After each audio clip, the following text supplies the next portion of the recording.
first before we. Sure. So this book, 366 pages of Flamer, is about the story of a boy who is coming into his own identity. He's many things. He's Filipino-American, he's gay, he's a Boy Scout, he's Catholic, and in the process of the book, he hates himself, right, for some of these things and who he feels like he's becoming. And toward the end, there is a journey of increased self-acceptance. And I mentioned this the other time, during our discussion around genderqueer, and I believe it's our charge as a school board and as a district to represent the more than 8,000 kids in our district. And there's somebody in our district who is going to identify with the intersections of who this character is. So I'm wondering, what are we saying if we pull a book like this that has already been vetted, that has already been selected to be available, not taught, not explicitly shown, but available to students who want to read it. And we have a process where parents can restrict their own students, their own children.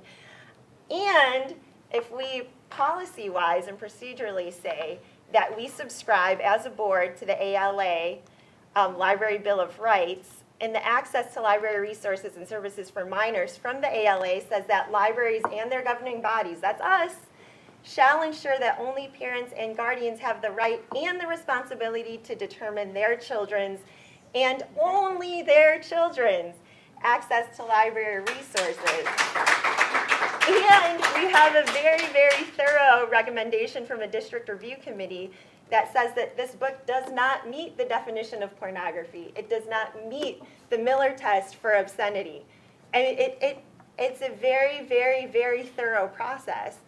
And it says that the recommendation is that this book remain available to students without restriction or reclassification, because if we restrict and reclassify, that is a form of banning. You know? So I think we need to trust our district review committee.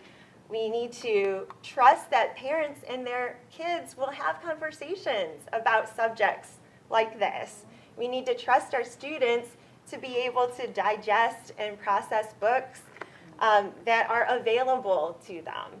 And so I agree with the district review committee, and I'm going to vote to uphold this without reclassification and restriction in our library, our high school library.